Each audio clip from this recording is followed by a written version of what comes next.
Assalamualaikum warahmatullahi wabarakatuh. Shalom, Om Swastiastu, Namo Buddhaya, Salam Kebajikan bagi kita semua. Pada kesempatan kali ini, perkenalkan, saya Ilham Taufik Kifari dengan NPM 18424008 dengan rekan saya. Perkenalkan, nama saya Nadina Asyira dengan NPM 184240030. Perkenalkan, nama saya Umi Kusnul Azhara Gustari dengan NPM 184424024. Kami dari program studi S1 Sains Data, Universitas Logistik dan Bisnis Internasional. Pada kesempatan kali ini, kami akan membahas tentang mata kuliah Logika dan Algoritma 2, yang mana materinya itu mengenai OOP atau singkatan dari Object Oriented Programming, yang mana akan dipaparkan oleh rekan saya. Apa itu Object Oriented Programming atau OOP? OOP merupakan paradigma pemrograman berorientasi objek yang berbeda dengan model pemrograman konvensional. Pendekatan ini berfokus pada perorganisasian data dan fungsi ke dalam unit-unit yang disebut objek. Paradigma OOP telah diadopsi secara luas oleh berbagai bahasa pemrograman kontemporer seperti Python, Java, C++, dan banyak lainnya. Lalu selanjutnya, prinsip solid dalam OOP. Prinsip solid adalah kumpulan 5 prinsip desain dalam OOP yang membantu menciptakan sistem perangkat lunak yang fleksibel dan mudah dipelihara. Yang pertama ada Single Responsibility Principle atau SRP. Setiap kelas harus memiliki satu alasan untuk berubah, hanya memiliki satu tanggung jawab. Lalu yang kedua, Open or Closed Principle atau OCP. Kelas harus terbuka untuk diperluas tetapi tertutup untuk modifikasi. Lalu yang ketiga, Scope Substitution Principle atau LSP. Subkelas harus dapat menggantikan superkelas tanpa mengubah perilaku yang diharapkan. Lalu yang keempat, Interface Segregation Principle atau ISP. Sebuah kelas tidak boleh dipaksa untuk mengimplementasikan metode yang tidak digunakan. Lalu yang terakhir, Dependency Inversion Principle atau DIP. Kelas tinggi tidak boleh bergantung langsung pada kelas rendah, tetapi keduanya harus bergantung pada abstraksi. Lalu selanjutnya, kenapa harus OOP? Yang pertama, encapsulation, data dan fungsi dalam satu objek sehingga lebih terorganisir. Lalu yang kedua, reusability atau kode dapat digunakan kembali dalam berbagai skenario. Lalu yang ketiga, scalability, memudahkan pengembangan program dalam skala besar. Lalu yang terakhir, modularity, memecahkan program menjadi bagian-bagian kecil yang lebih mudah dipahami dan dikelola. Berikut terdapat 4 konsep dasar OOP. Yang pertama, ada kelas merupakan blueprint atau template untuk membuat objek. Kedua, ada objek merupakan instansi dari kelas yang memiliki atribut dan metode. Ketiga, ada metode merupakan fungsi yang ada dalam kelas dan digunakan untuk mengoperasikan objek. Dan yang terakhir, ada atribut merupakan variabel yang menyimpan data dalam sebuah objek. Berikut terdapat perbandingan antara OOP dengan pemrograman lain. Pertama, dari aspek pendekatan, pemrograman lain berbasis prosedur dan fungsi, sedangkan pemrograman OOP berbasis objek dan kelas. Kedua, dari aspek struktur kode, pemrograman lain kodenya terstruktur secara linear. Sedangkan pemrograman OOP kode dibagi dalam objek yang memiliki atribut dan metode. Ketiga, dari aspek pengelolaan data, pemrograman lain data dan fungsinya terpisah, sedangkan pemrograman OOP menyatukan data dan fungsi dalam satu objek. Dan yang paling penting terakhir, dari aspek reusability, pemrograman lain sulit untuk digunakan kembali, sedangkan pemrograman OOP mudah digunakan kembali sehingga lebih efisien. Berikut merupakan langkah dan penjelasan coding. Yang pertama, yaitu membuat kelas karyawan untuk mempresentasikan seorang karyawan dengan atribut ID dan nama. Kedua, def digunakan untuk membuat fungsi dan init yang berfungsi sebagai konstruktor untuk menginisiasi atribut ID dan nama. ketiga, self dalam kelas digunakan untuk merujuk pada objek itu sendiri, memungkinkan metode mengakses atribut objek. Keempat, self ID sama dengan ID dan self titik nama sama dengan nama ialah atribut objek yang digunakan untuk menyimpan ID dan nama dari karyawan. Kelima, tampilkan underscore info dalam kurung self berfungsi untuk menjalankan metode pada fungsi sebelumnya. Keenam, di sini kita membuat deskripsi yang kita mau saat pemanggilan output. Di dalam kurung sertakan juga atributnya. Ketujuh, di sini kita memasukkan karyawan 1, lalu masukkan kelasnya dengan input nomor ID dan nama. Kedelapan, pada tahap terakhir ini, kita melakukan pemanggilan dan melakukan pemanggilan pada fungsi tampilkan titik info dalam kurung dan kurung kosong di sini berfungsi untuk memanggil atribut pada fungsi metode. Maka output yang akan kita peroleh yaitu ID karyawan titik 2505, nama titik 2 Alex.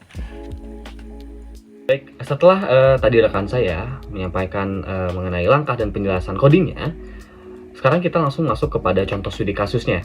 Nah, buat contoh studi kasusnya di sini, kita mempunyai suatu kelas yang bernama negara, yang mana mendefinisikan sebuah kelas bernama negara. Kelas ini memiliki dua atribut, yaitu negara dan ibu kota. Nah, lalu yang keduanya di sini kita membuat fungsi yang mana menggunakan, kalau misalkan fungsi di dalam suatu kelas itu disebut metode, yang mana metode ini atau fungsi ini tuh sebagai konstruktor, yaitu yang underscore init itu. Nah, sebuah konstruktor yang menginisiasi objek dengan nama, negara, dan ibu kotanya. Lalu di sini kita mengisi dalam kurung itu ada self negara dan self ibu kota, yang mana digunakan untuk menyimpan nilai yang diberikan, seperti itu. Nah, untuk ke bawahnya itu kita membuat lagi fungsi atau metode tampilkan info yang gunanya untuk mencetak informasi tentang negara dan ibu kota. Nah, lalu menggunakan print untuk menampilkan output yang diinginkan, seperti itu. Yang keempatnya di bawah itu kita ada membuat objeknya, yang mana objek tersebut membuat dua objek dari kelas negara, Jepang, dan Korea. Kalau di studi kasus kami menggunakan Jepang dan Korea, yang mana Jepang diinisiasikan dengan Jepang dan Tokyo. Lalu Korea diinisiasikan dengan Korea dan Seoul sebagai ibu kotanya ya.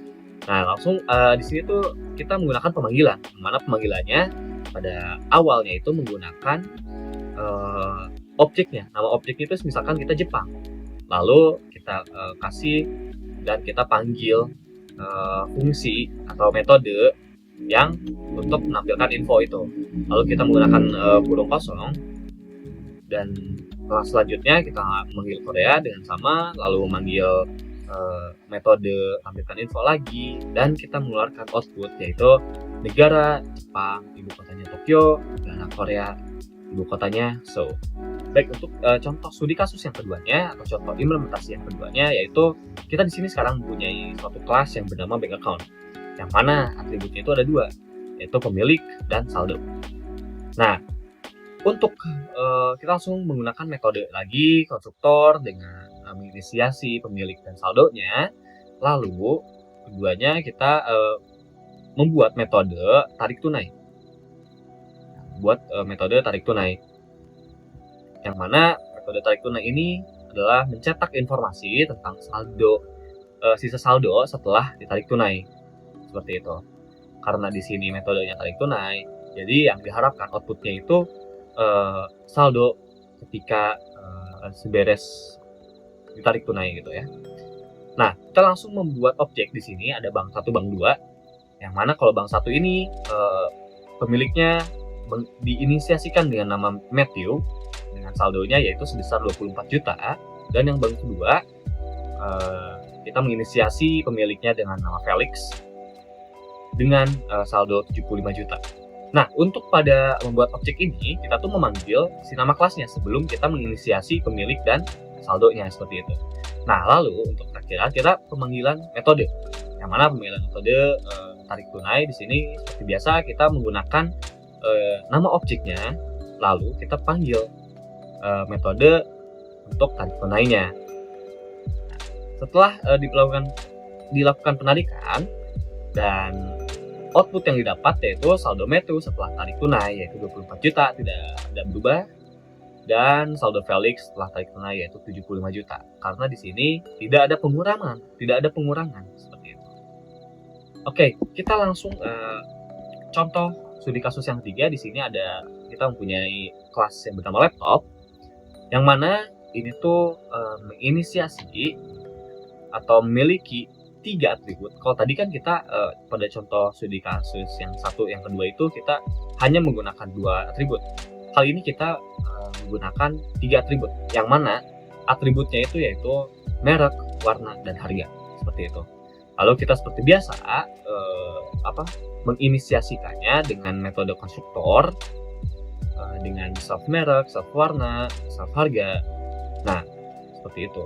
Langsung kita membuat metode spesifikasinya, karena kita ketahui kalau misalkan merek, warna, harga itu masuk ke spesifikasi laptop. Sedangkan di sini kelasnya laptop, seperti itu. Nah, kita membuat metode spesifikasi, yaitu panggil lagi self-nya di situ. Lalu kita membuat output yang diharapkan, seperti itu. Nah, lalu untuk di bawahnya kita membuat objek seperti biasa. Nah, kalau tadi itu kita membuat objek itu hanya dua atribut, kali ini kita membuat 3 atribut, yang mana kita membuat dua objek, yaitu laptop 1 dan laptop 2, dengan kita memanggil kelasnya di situ, lalu kita menggunakan kurung di dalamnya, kita langsung membuat atributnya, salah satu atributnya. Karena yang awalnya dalam pemanggilan konstruktor itu merek, warna, dan harga terlebih dahulu, maka kita di sini membuat dari mereknya dahulu. Misalkan pada laptop 1 itu mereknya apa? Mereknya Lenovo.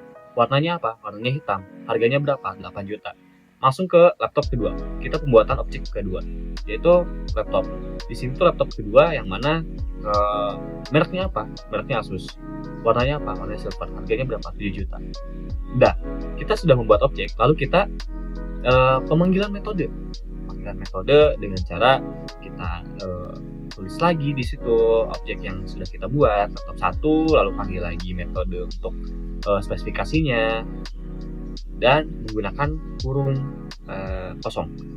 Nah, untuk outputnya sendiri setelah kita pemanggilan metode, untuk outputnya sendiri itu laptop Lenovo berwarna hitam dengan harga 8 juta, cocok untuk nugas, karena di sini tuh sudah sesuai dengan apa yang kita buat pada metode spesifikasi. Outputnya seperti itu, kayak gitu. Nah, itu buat contoh studi kasus yang ketiga, yang mana atributnya itu memiliki 3. Nah, kita langsung loncat lagi ke contoh implementasi keempat atau contoh studi kasus 4, yang mana di sini kita mempunyai kelas yang bernama warna. Kira-kira warna itu apa ya atributnya biasanya? Atribut itu kalau misalkan di dunia desain itu tidak lepas yang namanya itu nama warnanya sendiri dan kode hex. Karena kalau kita biasa ngedit gitu, itu perlu kode hex, kayak misalkan biru royal blue, kode hexnya apa, itu sangat memudahkan mengakses warna tersebut dengan kode hex. Nah, jadi kita di sini mempunyai 2 atribut, yang mana atributnya itu nama warna dan kode hex dari warna tersebut. Kita seperti biasa menggunakan konstruktor, metode konstruktor, dan kita inisiasi dengan self, namanya, dan kode hexnya. Lalu yang kedua kita membuat metode detail warna di sini, karena kode hex itu karena detail dari warnanya. Misalkan warnanya itu hijau itu detail kode hexnya apa gitu kan, itu adalah detail warnanya. Makanya di sini kita membuat metode detail warna, yang mana kita langsung membuat lagi, mencetak menggunakan print untuk menampilkan outputnya kita mau seperti apa gitu ya. Nah, lalu kita membuat objek, langsung membuat objek lagi, ada warna 1, ada warna 2. Namun kita menggunakan hanya satu saja. Warna 1 yaitu kita memanggil kelasnya, kelas warna, lalu kita membuat kurung, lalu mengisi nama dan kode hex-nya. Misalkan merah muda.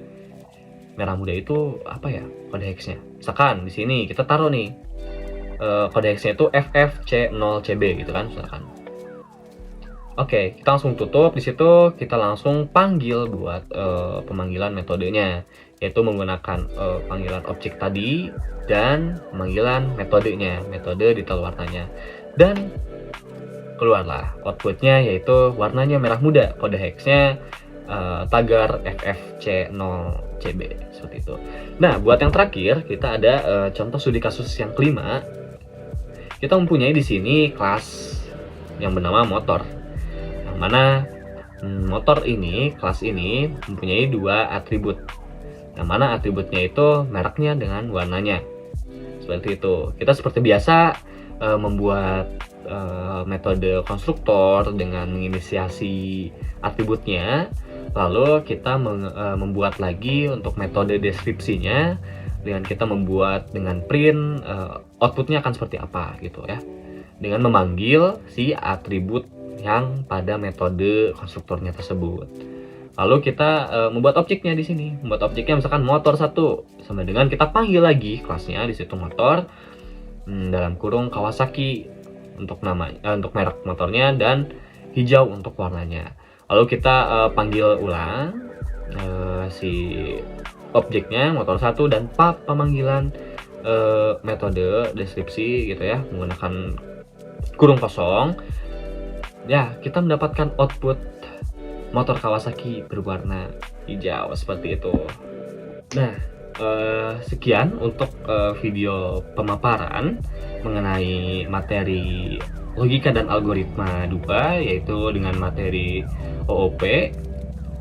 Mudah-mudahan video ini membantu kalian menambah insight baru mengenai pengolahan data. Maaf jika ada kesalahan dalam pemaparan, kesalahan dalam berargumentasi. Terima kasih sudah menonton. Bye.